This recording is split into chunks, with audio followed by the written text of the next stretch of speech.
तो दोस्तों आज हम फिर से आपके लिए लेकर आए हैं देश दुनिया की सभी ताजा बड़ी खबरें। फटाफट एक एक कर विस्तार से आज आपको बताएंगे, तो वीडियो को अंत तक जरूर देखें। दोस्तों वीडियो बनाने में हमें काफी मेहनत लगी है, तो वीडियो को दिल से लाइक कर दिए। जहां दोस्तों पहली खबर में आपको बताएंगे कि बकरा ईद को लेकर सरकार ने नई गाइडलाइन की जारी, ईदगाह में 50 लोगों को नमाज पढ़ने की दी इजाजत। तो वहीं आपको बताएंगे दोस्तों की सुप्रीम कोर्ट की फटकार के बाद उत्तर प्रदेश में कांवड़ यात्रा को योगी आदित्यनाथ ने किया रद्द। तो वहीं आपको बताएंगे दोस्तों कि दुबई से भारतीयों को लगा तगड़ा झटका, इत्तेहाद एयरलाइंस ने उड़ानों पर लगाया बैन, कहा कोरोना फैला सकता है भारत। तो वहीं आपको बताएंगे दोस्तों कि 22 जुलाई को संसद का घेराव करेंगे किसान, तो दिल्ली पुलिस के फूले पाम, आज बैठक कर किसानों को मनाने में जुटी। तो वहीं आपको बताएंगे दोस्तों कि उत्तर प्रदेश की कानपुर की 3 विधानसभा सीटों पर असुद्दीन ओवैसी ने अपने उम्मीदवारों की घोषणा, भाजपा के छूटे यूपी में पसीने। तो वहीं आपको बताएंगे दोस्तों कि विश्व हिंदू परिषद ने हरियाणा सरकार पर लगाए आरोप, कहा मेवात में हिंदुओं को बनाया जा रहा है जमकर मुसलमान, 103 गांवों में हिंदुओं की संख्या बची है सिर्फ 0। तो सभी खबरों को आपको बताने वाले हैं दोस्तों, वीडियो को लाइक कर दें। इसी बीच पर तो दोस्तों अगली खबर की ओर, तो बकरा ईद पर 50 लोगों को ईदगाह में नमाज पढ़ने की सरकार ने दी इजाजत, एडवाइजरी हुई जारी। जहां दोस्तों आपको बता दें कि कोरोना वायरस की तीसरी लहर के बीच बकरा ईद का त्योहार आ रहा है और बकरा ईद के त्योहार पर नमाज पढ़ने को लेकर आज सरकार ने एडवाइजरी जारी कर दी है। दरअसल आपको बता दें कि सरकार ने बकरा ईद के मौके पर ईदगाह और मस्जिद में 50-50 लोगों को नमाज अदा करने की इजाजत आज दे दी है और इसकी जानकारी इस्लामिक सेंटर ऑफ इंडिया ने दी है। उन्होंने बताया है कि कोरोना वायरस के बढ़ते हुए मामलों को देखते हुए सरकार ने ये इजाजत दी है। दरअसल आपको बता दें कि जब पिछली बार ईद का त्योहार था तो सरकार ने ईदगाह और मस्जिद में सिर्फ 5-5 लोग को ही नमाज पढ़ने की इजाजत दी थी, लेकिन इस बार 5 की जगह 50 लोग को नमाज पढ़ने की सरकार ने इजाजत दे दी है। वही सरकार ने कहा है कि सभी लोगों को एहतराम के साथ ईद को मनाना चाहिए और ज्यादा सोशल डिस्टेंसिंग का फासला रखते हुए ईद का त्योहार मनाया जाए, जिससे कोरोना वायरस की जो तीसरी लहर देश में दस्तक दे चुकी है ये आगे ना बढ़ सके। दरअसल आपको बता दें कि कोरोना वायरस की तीसरी लहर को देखते हुए सभी राज्य सरकारों ने कांवड़ यात्रा को भी रद्द कर दिया है। तो ये बड़ी अपडेट आई दोस्तों कि इस बार ईद की नमाज सिर्फ 50 लोग ही पढ़ पाएंगे देश में। इसी बीच पर तो दोस्तों अगली खबर की ओर, तो उत्तर प्रदेश में कांवड़ यात्रा हुई रद्द, कोरोना महामारी के कारण लिया गया फैसला। जी दोस्तों आपको बता दें कि सुप्रीम कोर्ट की फटकार के बाद उत्तर प्रदेश में कांवड़ यात्रा को योगी आदित्यनाथ ने आज रद्द कर दिया है। दरअसल आपको बताएं दोस्तों कि उत्तराखंड और राजस्थान के बाद योगी आदित्यनाथ ने भी इस साल प्रदेश में निकलने वाली कांवड़ यात्रा पर रोक लगा दी है। कोरोना संक्रमण के बढ़ते खतरे को देखते हुए कांवड़ यात्रा को रद्द करने का फैसला योगी आदित्यनाथ ने लिया है। दरअसल आपको बता दें कि उत्तर प्रदेश के मुख्यमंत्री योगी आदित्यनाथ ने पहले यूपी में कांवड़ यात्रा की अनुमति दे दी थी, जिसके बाद उत्तराखंड सरकार ने कांवड़ यात्रा पर रोक लगा दी थी। फिर सुप्रीम कोर्ट ने इस मामले पर सुनवाई की और सुप्रीम कोर्ट ने उत्तर प्रदेश की योगी सरकार को फटकार लगाई और कहा कि अगर आपने कांवड़ यात्रा की अनुमति दी तो हम अपना अंतिम फैसला सुनाएंगे, इसलिए योगी आदित्यनाथ कांवड़ यात्रा को रद्द करें। लेकिन योगी आदित्यनाथ ने तब कांवड़ यात्रा रद्द नहीं की थी, लेकिन आज उत्तर प्रदेश के मुख्यमंत्री योगी आदित्यनाथ ने कांवड़ यात्रा को रद्द करने का ऐलान कर दिया और हवाला दिया है कि कोरोना महामारी इससे बढ़ सकती है। तो ये बड़ी अपडेट आ रही दोस्तों कि 3 राज्यों में कांवड़ यात्रा इस बार रद्द हो चुकी है, आगे भी कई राज्य रद्द कर सकते हैं। इसी बीच पर तो दोस्तों अगली खबर की ओर, तो संयुक्त अरब अमीरात में रह रहे भारतीयों को लगा बड़ा झटका, इत्तेहाद एयरलाइंस ने उड़ानों पर लगाई रोक। जी दोस्तों आपको बता दें ये बड़ी खबर सामने निकल कर आई दोस्तों कि संयुक्त अरब अमीरात में रह रहे और वहां जाने की तमन्ना रखने वाले लाखों भारतीयों को आज तगड़ा झटका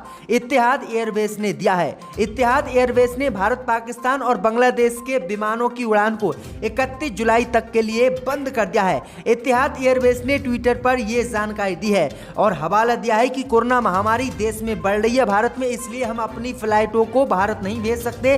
अगर भारत को हमने अपनी फ्लाइटों को भेजा और आदान प्रदान यात्रियों का किया तो यहां पर भी कोरोना वायरस तेजी से फैल सकता है और हालात गंभीर हो सकते हैं। तो ये बड़ी अपडेट दोस्तों आ रही है।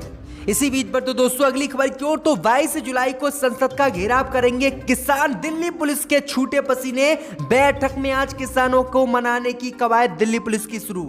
जी दोस्तों, आपको बता दें कि कृषि कानूनों को लेकर अपनी मांगों पर अड़े आंदोलनकारी किसान 22 जुलाई को संसद का घेराव करने वाले हैं।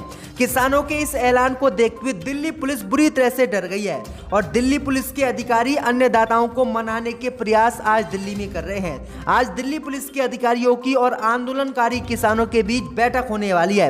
दरअसल आपको बता दें कि दिल्ली पुलिस कह रही है कि संसद के बाहर किसान आंदोलन ना करें, संसद की जगह दिल्ली में अंत कहीं जगह पर भी धरना दे दे, लेकिन संसद में ना दे।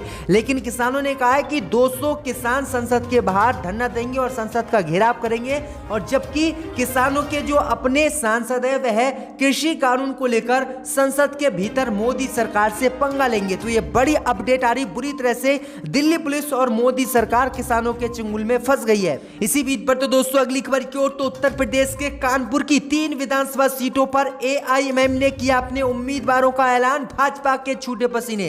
जी दोस्तों, आपको बता दें कि उत्तर प्रदेश विधानसभा चुनाव 2022 में एआईएमएम चीफ असदुद्दीन ओवैसी की एंट्री हो गई है और असदुद्दीन ओवैसी ने यूपी में 100 सीटों पर चुनाव लड़ने का ऐलान कर दिया है। इस बीच खबर सामने निकल कर आई दोस्तों कि उत्तर प्रदेश में असदुद्दीन ओवैसी ने मुरादाबाद, रामपुर सहित मुस्लिम बहुल इलाकों से ऐलान इकल्ले विधानसभा सीट लड़ने का किया है। इस बीच खबर सामने निकल कर आई दोस्तों कि आज असदुद्दीन ओवैसी ने उत्तर प्रदेश के कानपुर की 3 विधानसभा सीटों पर अपने उम्मीदवार उतारने का ऐलान कर दिया है।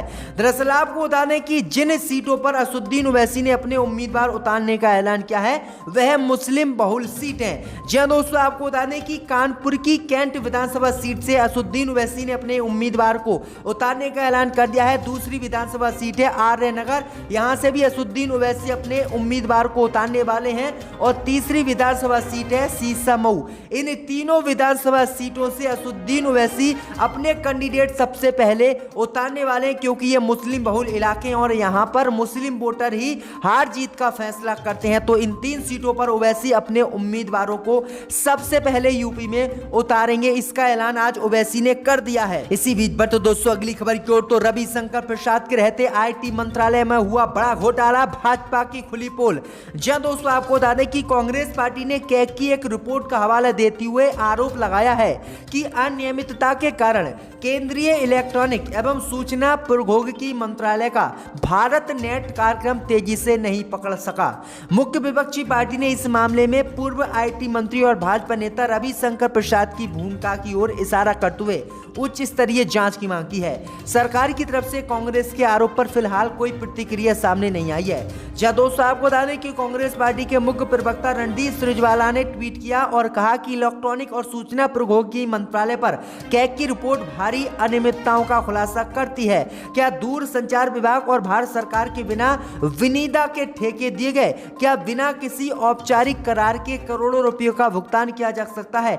इसके लिए जिम्मेदार कौन है? क्या सूचना प्रौद्योगिकी मंत्री जवाब देंगे? उन्होंने कहा कि रविशंकर प्रसाद के आईटी मंत्री रहते हुए बड़े घोटाले आईटी मंत्रालय में हुए हैं और मोदी सरकार इसकी जांच कराए और रविशंकर प्रसाद को जेल भेजे और उन्हें पद से हटाना काफी नहीं है, क्योंकि केंद्र की मोदी सरकार ने रविशंकर प्रसाद को हाल ही में आईटी मंत्रालय के पद से भी हटा दिया था। इसी बीच पर तो दोस्तों अगली खबर की ओर, तो यूपी विधानसभा चुनाव में गठबंधन पर बोली प्रियंका गांधी, परिस्थिति ठीक हुई तो कई पार्टियों से करेंगे यूपी में गठबंधन। जहां दोस्तों आपको बता दें कि कांग्रेस महासचिव प्रियंका गांधी ने पत्रकारों से बातचीत में आगामी उत्तर प्रदेश विधानसभा चुनाव के लिए गठबंधन करने पर बड़ा बयान दिया है। उन्होंने कहा है कि हमारा मकसद भाजपा को यूपी में हराना है, इसके लिए हम परिस्थितियों के अनुसार निर्णय लेंगे। उन्होंने कहा है कि हम ओपन माइंडेड हैं, पर हमें गठबंधन से नुकसान होता है तो हम गठबंधन नहीं करेंगे, लेकिन उत्तर प्रदेश में 2022 का विधानसभा चुनाव हम जरूर गठबंधन के साथ लड़ेंगे। अभी प्रियंका गांधी ने यह नहीं बताया है कि वह कौन कौन पार्टियों के साथ उत्तर प्रदेश में गठबंधन करने वाली हैं, लेकिन उन्होंने साफ कह दिया है कि हम छोटी पार्टियों के साथ यूपी में गठबंधन करेंगे और कांग्रेस पार्टी की यूपी में सरकार बनाएंगे और भाजपा को किसी भी कीमत पर नहीं जीतने देंगे। तो ये बड़ी अपडेट आ रही है दोस्तों। इसी बीच पर तो दोस्तों अगली खबर की ओर, तो विश्व हिंदू परिषद ने हरियाणा के मेवात में मुसलमानों पर लगाया आरोप। कहा मेवात में लगातार हिंदुओं को बनाया जा रहा है मुसलमान, 103 गांव में नहीं है हिंदू। जी हां दोस्तों, आपको बता दें ये बड़ी खबर सामने निकल कर आई दोस्तों कि विश्व हिंदू परिषद ने हरियाणा सरकार के मेवात क्षेत्र में आज आरोप लगाया है कि मेवात क्षेत्र में हिंदुओं का लगातार धर्मांतरण जारी है और यहां पर हिंदुओं को मुसलमान बनाया जा रहा है। विश्व हिंदू परिषद ने आरोप लगाया है कि मेवात में 103 गांव हैं, 103 गांव में हिंदू, 90 गांव में सिर्फ शून्य हैं और जबकि कुछ गांव में 5% ही बचे हैं। जी दोस्तों, आपको बता दें कि विश्व हिंदू परिषद ने आरोप लगाया है कि मेवात एक ऐसा जिला है और ऐसा हरियाणा का ऐसा क्षेत्र है जहां पर भगवान श्री कृष्ण के लोग रहते हैं और यहां पर भगवान श्री कृष्ण के सबसे ज्यादा मानने वाले लोग हैं और ये हिंदू बहुल इलाका था। लेकिन यहां पर मुस्लिम जिहादियों ने हिंदुओं को मुसलमान बना दिया है और मेवात में अब 0% हिंदू रह गए हैं, सभी को मुसलमान बना दिया गया है। विश्व हिंदू परिषद ने हरियाणा की भाजपा सरकार से इस पर कठोर कदम उठाने की मांग की है। तो ये बड़ी अपडेट आ रही दोस्तों। इसी बीच पर तो दोस्तों अगली खबर की ओर, तो अमित शाह ने किया ऐलान, 2022 तक पूरे देश के बॉर्डरों पर होगी घेराबंदी, 6 देशों से सटी है भारत की 15,000 किलोमीटर सीमा। जहां दोस्तों आपको बता दें कि केंद्रीय गृह मंत्री अमित शाह ने कहा है कि रक्षा अनुसंधान और विकास संगठनों द्वारा अन्य एजेंसी विदेशी काउंटर ड्रोन तकनीक पर काम कर रही हैं और ये जल्द ही उपलब्ध होंगी। उन्होंने कहा है कि भारत 2022 तक देश की जो सीमाएं हैं उन पर घेराबंदी कर लेगा, क्योंकि भारत की सीमा 6 देशों से लगती हैं और 6 देशों से लगती सीमाओं की जो लंबाई है वह 15,000 किलोमीटर है और 15,000 किलोमीटर की सीमा की पूरी तरह से घेराबंदी 2022 तक हम पूरी कर देंगे। तो ये बड़ा ऐलान अमित शाह ने आज किया है। इसी बीच पर तो दोस्तों अगली खबर की ओर, तो संजय सिंह ने पत्रकार की हत्या पर मोदी की चुप्पी को बताया दुर्भाग्यपूर्ण। कहा ऐसा लगता है तालिबानी ताकतों को नाराज नहीं करना चाहते मोदी। जी दोस्तों, आपको बता दें कि अफगानिस्तानी हिंसा को कवर करने के दौरान मारे गए फोटो पत्रकार दानिश सिद्दीकी को आम आदमी पार्टी के उत्तर प्रदेश मामलों के प्रभारी और राज्यसभा सदस्य संजय सिंह ने शनिवार को श्रद्धांजलि अर्पित की और एक बहादुर भारतीय मीडिया कर्मी की इस हत्या पर प्रधानमंत्री मोदी की चुप्पी को दुर्भाग्यपूर्ण बताया। जी दोस्तों, आपको बता दें कि पत्रकारों से बातचीत में संजय सिंह ने कहा है कि एक भारतीय पत्रकार जो तालिबान बलों के आतंकवाद का सामना करते हुए शहीद हो गया, मैं इस मामले में प्रधानमंत्री की चुप्पी की कड़ी निंदा करता हूं। उन्होंने कहा कि यह दुर्भाग्यपूर्ण है कि जहां अफगानिस्तान के राष्ट्रपति और विश्व मीडिया ने इस घटना पर दुख और शोक प्रकट किया, वहीं हमारे प्रधानमंत्री चुप्पी साधे हुए हैं। सिंह ने कहा है कि ऐसा लगता है कि हमारे प्रधानमंत्री आतंक फैलाने वाली तालिबानी ताकतों को नाराज नहीं करना चाहते हैं। तो ये बड़ी अपडेट आ रही, बड़ा हमला बोला है संजय सिंह ने। के रेजोल्यूशन पर सस्पेंड किया गया है। इनकी मुतल्लिक